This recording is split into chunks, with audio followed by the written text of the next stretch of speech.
Le président n'a pas un degré d'habilitation assez élevé pour connaître toute l'histoire. Il est intéressant de noter qu'au-dessus d'ultra secret, il y a 38 niveaux d'habilitation. Eisenhower a été le dernier président à être vraiment tenu au courant du problème extraterrestre. Il y avait un mépris des services de renseignement et des militaires pour les autorités civiles. En fait, il ne les aimait pas. Alors, aucun des présidents qui ont suivi n'a eu le degré d'habilitation nécessaire pour connaître le problème à fond. Ils savent que les extraterrestres existent, que nous avons récupéré des soucoupes volantes, que nous avons essayé d'acquérir leur technologie, mais il y a d'autres choses qui ne sont connues sur Terre que par 25 personnes tout au plus. Johannes von Butlar, astrophysicien et écrivain. Il est difficile de parler ou d'analyser les raisons possibles de la venue des extraterrestres. Que cherchent-ils? Quelles sont leurs intentions? Si nous spéculons sur les mobiles des extraterrestres, ce sera d'un point de vue humain. Quoi qu'il en soit, nous devons absolument accepter le fait que les extraterrestres, de par leur contexte mental ou encore psychologique, sont tellement différents de nous que les mobiles ne peuvent être comparés. Ils peuvent n'éprouver aucune émotion à venir sur Terre, étudier notre civilisation. Ils peuvent ne pas éprouver de compassion. Ils peuvent ne pas éprouver de bonheur. Alors, spéculer est difficile. Quand on approche de la Terre, l'espace cesse d'être libre, car des systèmes de surveillance permettent de repérer chaque mouvement. Hans Petersen, commandant des forces aériennes à la retraite, et enquêteur sur les ovnis. J'ai vu des soucoupes volantes à plusieurs reprises sur le radar. J'en ai même poursuivi 2 avec 4 chasseurs en 55. Il est clair que ces soucoupes pouvaient entendre tout ce que je disais aux pilotes, parce qu'elles réagissaient aux instructions que je donnais. Un jour, un de mes hommes assigné au radar m'a dit « Commandant ». Non, j'étais capitaine à l'époque. « Capitaine, nous avons quelque chose sur l'écran qui se déplace à une vitesse de 18 000 km à l'heure. » Impossible. Rien ne vole à cette vitesse. Je suis allé le voir et en effet, les appareils se déplaçaient à 18 000 km à l'heure. Tout à coup, au bout d'un moment, ils ne se déplaçaient plus, ils étaient stationnaires autour du champ. Ils apparaissaient et disparaissaient instantanément. Un coup, ils étaient là, et un coup, quand le balayage repassait, ils n'y étaient plus. J'ai contacté l'officier de jour et le poste de commandement, ils sont venus, mais ils ne m'ont pas cru. J'ai dit, donnez-moi 4 appareils et je les intercepte. Bien. Des fois, il y avait une vingtaine d'objets sur l'écran radar, et des fois seulement quelques-uns. Il y avait du brouillard, et beaucoup de gens ont dit après, « Oh, c'était sûrement une inversion, mais ça n'en était pas une, nous en avons eu la preuve après coup. » L'inversion est un phénomène météo. Donc, à 11 heures, j'avais 4 avions à réaction sur la piste, et c'est à 11 heures que le brouillard s'est levé. J'ai donc donné l'ordre aux 4 appareils de décoller. À ce moment-là, il y avait 12 objets répartis sur le radar. Quand j'ai dit « autorisation de décoller pour intercepter objets volants non identifiés », 10 d'entre eux ont disparu. Au balayage suivant, il n'en restait plus que 2. Le premier à 16 km au nord du champ, le second à 24 km au sud. J'ai envoyé 2 appareils au nord et les 2 autres au sud. Ceux du nord sont arrivés les premiers. J'ai dit, votre cible, l'objet volant, se trouve juste devant, à midi. Distance 8 km, altitude inconnue, le voyez-vous? Parti. Arrive le suivant. Quand il est apparu, j'ai dit, votre cible est à midi, distance 8 km, altitude inconnue, le voyez-vous? Parti. Il était clair qu'ils entendaient ce que je disais. L'avance technologique des visiteurs qui leur permet de surveiller chacun de nos mouvements n'est pas pour autant le garant de leur sécurité. La preuve en est qu'un ovni s'est bel et bien écrasé dans le désert de Kalahari en 1989. De tous les temps, c'est l'un des cas sur lequel on a le plus de renseignements. On parle d'un engin spatial de 18 mètres de diamètre contraint d'atterrir à la frontière de l'Afrique du Sud. L'engin s'est écrasé à grande vitesse, formant un cratère de 150 mètres de diamètre et de 12 mètres de profondeur. Les documents officiels de l'armée révèlent que l'engin est entré dans l'espace aérien de l'Afrique du Sud à 13h45 le 7 mai 1989 et qu'il a été intercepté par 2 mirages. L'engin refusant de s'identifier, l'un des chasseurs reçut l'ordre d'utiliser contre lui un canon laser expérimental. Touché, il s'écrasa. Anthony Dodd, sergent de police, directeur d'enquête pour Quest International. Une fois l'engin récupéré, il a été transporté dans une base aérienne secrète. C'est à l'arrivée que l'équipe a constaté qu'une porte s'était ouverte à l'arrière de l'appareil. Un système de pompe hydraulique a été amené sur place afin de la forcer. Quand ce fut fait, 2 extraterrestres sont sortis. L'un d'entre eux semblait gravement blessé. Ils ont été arrêtés et transportés dans un centre médical. Là, une équipe essaya de les aider. Les responsables sont entrés dans l'OVNI et ont trouvé des hiéroglyphes à l'intérieur, d'origine extraterrestre, bien sûr. Divers éléments de l'équipement électronique ont été sortis de l'engin. Des chercheurs venus d'Amérique sont arrivés ensuite et l'OVNI et les extraterrestres ont été ramenés par transporteur C5 Galaxy à la base aérienne de Wright-Patterson. Là, des analyses plus approfondies ont eu lieu. Après avoir pénétré dans l'appareil, les militaires en retirent rapidement l'équipement et les instruments portatifs, certains d'entre eux étant considérés comme des armes potentielles. Ce n'était pas sûr à l'époque, mais une étude scientifique le confirma plus tard. Ils trouvent également à bord une série de hiéroglyphes indiquant que les extraterrestres ont une forme écrite de communication. L'écriture donne l'impression d'un alphabet extraterrestre. On ignore si les scientifiques présents étaient capables d'en comprendre la signification. Les données trouvées dans l'engin sont conservées sur des diapositives à base de silicium. Pour tous ceux présents sur le site, il est clair que ces données traitent d'une technologie très avancée, touchant notamment au système de propulsion. À mesure qu'ils découvrent la technologie extraterrestre, nos savants comprennent mieux quelles lois de la physique entrent dans la mise au point d'un système de propulsion capable d'emmener l'homme au cœur de l'espace. Le commandement américain de l'espace, qui se qualifie de gardien des lointaines frontières, est responsable de la localisation et de l'identification de tous les objets se trouvant dans l'espace autour de la Terre. Sa prétention est de pouvoir repérer et d'identifier un objet de la taille d'un ballon de football à une distance de 48 000 km. Il a détecté des traces indéterminées qualifiées d'objets en orbite non identifiés. Et on sait qu'il en a repéré jusqu'à 6 000 en l'espace de 3 mois. Son secteur de responsabilité commence au-delà de l'atmosphère terrestre. En dessous de ce seuil, la surveillance du ciel est prise en charge par le NORAD, qui est le réseau de défense aérienne de l'Amérique du Nord. De grands radiotélescopes sont répartis à travers le monde. Ils peuvent sonder la profondeur des cieux à des centaines d'années-lumière. Ce réseau de surveillance spatiale garantit que tout objet se dirigeant vers la Terre peut être repéré à une très grande distance. Quand l'un d'eux est détecté, il est surveillé tout au long de son approche. Si quoi que ce soit doit atterrir ou s'écraser sur Terre, le point de chute est immédiatement connu et des équipes d'intervention sont rapidement envoyées sur les lieux. Ce réseau a vu le jour après l'incident de Roswell et s'est développé depuis en un organisme sophistiqué de récupération et d'études. Ces équipes d'intervention sont implantées dans des points stratégiques à travers le monde.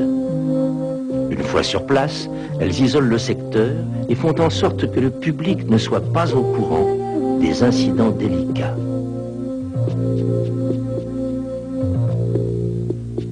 Hans Petersen. Tous les membres de l'OTAN sont intéressés. Les généraux, les colonels, les Américains, les Anglais, tous sont au courant. J'étais un jour à Wiesbaden avec l'un des escadrons en poste là-bas. Je travaillais avec un colonel. Un après-midi où je me rendais à la ville voisine, j'ai oublié son nom. Je suis passé au bureau en civil pour prendre des affaires. Il était là, il m'a dit « Bonjour, commandant, où allez-vous » Je vais en ville. Qu'est-ce que c'est? Il montrait l'insigne avec une soucoupe volante que je portais sur ma veste bleue. J'ai dit quoi? Ça, bon sang, ça. J'ai dit rien. C'est une soucoupe volante. J'ai dit impossible, vous les Américains avez prouvé qu'elle n'existait pas. Taisez-vous, m'a-t-il dit, et il a pris le téléphone. Jack, Pete, venez. Tout d'un coup, il y a eu 5 officiers, et lui-même. Et nous avons parlé pendant 3 heures, et ils en savaient exactement autant que moi. Alors tout le monde est au courant. Et ce n'est pas illégal, et vous n'êtes pas rejeté. J'en ai parlé avec des généraux pendant des heures, pas de mon propre chef. Ce sont eux qui m'ont demandé d'aller leur en parler. Ils recevaient mon magazine Contact avec les ovnis depuis des années. Alors, ils sont intéressés. Mais depuis que l'opinion publique est tenue à l'écart, ils ne peuvent rien de plus. Bien que l'ère des ovnis ait débuté il y a plusieurs années, le voile du secret demeure toujours afin que le public ne soit pas informé. En dépit de la suppression de cette information, des milliers de gens à travers le monde continuent à voir et à signaler la présence d'ovnis dans notre espace aérien. Plus de gens encore sont maintenant convaincus de la présence de machines volantes extraterrestres. Ils savent que les ovnis existent. Virgil Armstrong. Je crois que ce qui s'est passé, c'est que le gouvernement a tellement menti depuis des années qu'ils se sont enfermés dans un créneau qu'il leur est presque impossible de dire la vérité aujourd'hui. C'est le plus grand secret dans l'histoire de l'humanité et le gouvernement n'en dévoilera rien. On ne peut rien savoir, même en invoquant la liberté de l'information. En Russie, le sujet des ovnis est accessible à tous. Marina Popovich est une ancienne cosmonaute et pilote de chasse russe. Elle a été décorée 2 fois de l'ordre le plus prestigieux de son pays, héros de l'Union soviétique. Elle est aujourd'hui l'un des principaux chercheurs sur les ovnis. Marina Popovich, pilote d'essai et scientifique. Il y a 10 ans, les gens ne faisaient que plaisanter sur le sujet. Maintenant, leur attitude est très positive. La majorité, 80% de la population, pense qu'il existe une intelligence ailleurs que sur la Terre. Une intelligence extraterrestre. Et que cette intelligence essaie aujourd'hui d'établir un contact avec nous. Les cosmonautes et les pilotes sont plus disposés aujourd'hui à rapporter les contacts qu'ils ont pu établir avec les ovnis. À l'encontre du reste du monde, l'Union soviétique est très ouverte à la question des ovnis. Une fois par mois, une émission télévisée lui est consacrée. Dans un proche avenir, des cours universitaires seront même disponibles pour étudier le sujet. Certains généraux soviétiques ont déjà déclaré qu'il n'y avait pas de doute sur la nature des ovnis. Nous savons que ce sont des engins spatiaux extraterrestres. Professeur Allen Hynek. Au Centre d'études sur les ovnis, nous avons une banque de données informatisée qui contient maintenant plus de 75 000 rapports sur les ovnis. Et ce qui est intéressant à noter, c'est qu'ils proviennent de 133 pays différents, de sorte que quand vous commencez à énumérer tous ces pays, on se croirait aux Nations Unies. Et ce qui est plus intéressant encore, car ces chiffres en eux-mêmes ne disent pas grand-chose, ce qui m'a finalement convaincu que tout ça n'était pas des synepsies, c'est surtout l'envergure des témoins. Nombre de ces rapports étaient faits par de hauts responsables, des gens d'une intégrité irréprochable. Des personnes ayant une formation technique, comme des contrôleurs de trafic aérien et des pilotes militaires et commerciaux. J'en suis finalement arrivé au point où, mais cela m'a pris du temps, j'en suis arrivé au point où je me suis dit, je ne peux plus dire que ce sont des pigeons ou des fous. Ils voient quelque chose de réel. Monsieur Allen Hynek était astronaute, tout comme moi. Sa formation et la mienne se ressemblent. Il a été longtemps professeur d'astronomie, et moi aussi. Ce que M. Hynek dit, c'est que les ovnis nous conduisent bon gré, mal gré, dans la science du XXIe siècle. Comme M. Hynek, je croyais démystifier la réalité du phénomène ovni. Et comme lui, j'ai découvert le contraire. Pour le commun des mortels, la technologie a rapidement progressé au cours des 50 dernières années. C'est pourtant dans des endroits tenus secrets et protégés par des consignes de sécurité sévères que l'on cache au public les véritables progrès de la technologie. C'est de l'un de ces endroits qu'est sorti le bombardier furtif. Cet appareil futuriste est le seul type d'appareil à avoir la capacité de voler dans des secteurs surveillés au radar et pratiquement sans bruit. La technologie utilisée dans la fabrication de cet appareil témoigne d'un pas en avant gigantesque sur la technologie conventionnelle. Et la question qu'il faut se poser est la suivante. D'où vient cette technologie ? Dans un centre d'essai ultra secret du gouvernement américain situé dans le désert du Nevada, on voit régulièrement briller d'étranges lumières qui réalisent des figures aériennes acrobatiques de loin supérieures aux possibilités de nos propres appareils. Elles semblent être contrôlées par une intelligence. Est-ce là encore un nouvel exemple d'une technologie secrète et avancée? Les autorités ne cachent-elles pas quelque inventeur venu d'ailleurs? C'est ici, dans le secteur 51, aussi connu sous le nom de pays des rêves, que se trouvent les installations les plus secrètes et les mieux protégées de tous les États-Unis. Le physicien Bob Lazar a travaillé dans ce complexe sur des projets particuliers et il s'est senti dans l'obligation de révéler ce qu'il a vu. Bob Lazar, physicien. Ils sont très actifs et ont en leur possession des engins spatiaux extraterrestres qu'ils analysent minutieusement et qu'ils pilotent. Ils établissent et produisent leur propre champ de gravitation. Comme la Terre retient la matière au sol. Ils produisent ce même champ, mais en décalé. Et il se repousse lui-même. Les effets que peut causer la manière dont tout cela fonctionne sont, à tout point de vue, magiques. Je veux dire, c'est tellement supérieur à notre propre technologie. Pourquoi une telle technologie n'est-elle accessible qu'à quelques-uns et pas à l'humanité tout entière? Avons-nous le droit de savoir? Sommes-nous suffisamment prêts? Ou la course à l'avance technologique est-elle plus importante? Bob Lazar. Pourquoi garder secret ce qui est probablement l'événement le plus important de l'histoire? Taire qu'il y a eu un contact avec une civilisation extraterrestre.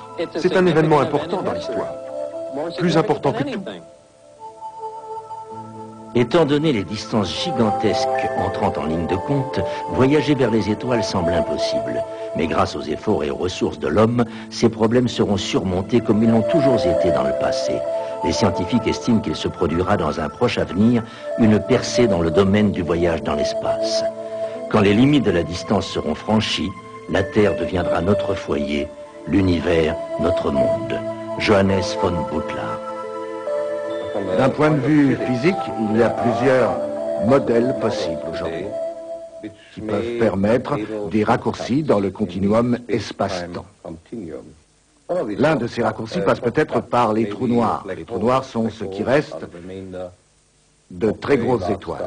Des étoiles qui se sont effondrées en une singularité. Quand des étoiles s'effondrent en une singularité, elles laissent derrière elles un tunnel gravitationnel, un tunnel tournant. Et dans ce tunnel, l'espace et le temps ont une signification totalement différente des usages normaux que nous faisons de l'espace et du temps. Donc, dans un tunnel, selon la théorie de Einstein, on remonte le temps. Alors, un engin spatial qui plongerait dans un tel tunnel avancerait dans l'espace et remonterait dans le temps. Quand on parle d'hyperespace et d'augmentation du nombre des dimensions, si nous devions construire un véhicule, si notre science avait atteint cette technologie, la science expérimentale, nous pourrions réaliser un engin capable de ça. Mais voyager dans l'univers, ce n'est pas voyager dans un seul espace, c'est sauter dans d'autres espaces qui paraîtraient distants du premier, mais vous savez, d'à peine quelques centimètres. C'est pourquoi on parle de sauter dans l'espace-temps plutôt que de filer comme une flèche ou comme une balle. Vous ne faites que sauter en avant et en arrière, c'est tout. Alors si on contrôle ce déplacement, on peut sauter d'ici et atteindre la 3e ou 4e dimension, qui est plus élevée que les 3 premières. Et revenir aussitôt dans cette dimension, cet espace-temps. On pourrait sauter plusieurs galaxies plus loin, bondir entre les galaxies. La 3e possibilité peut être la dématérialisation. Les auteurs de science-fiction ont toujours mentionné cette possibilité. Et bien que cela nous paraisse de l'utopie aujourd'hui, dans l'avenir, il sera peut-être possible de dématérialiser un vaisseau spatial en pure énergie et d'envoyer ensuite ce même vaisseau à la vitesse de la lumière dans un autre système où il se rematérialisera.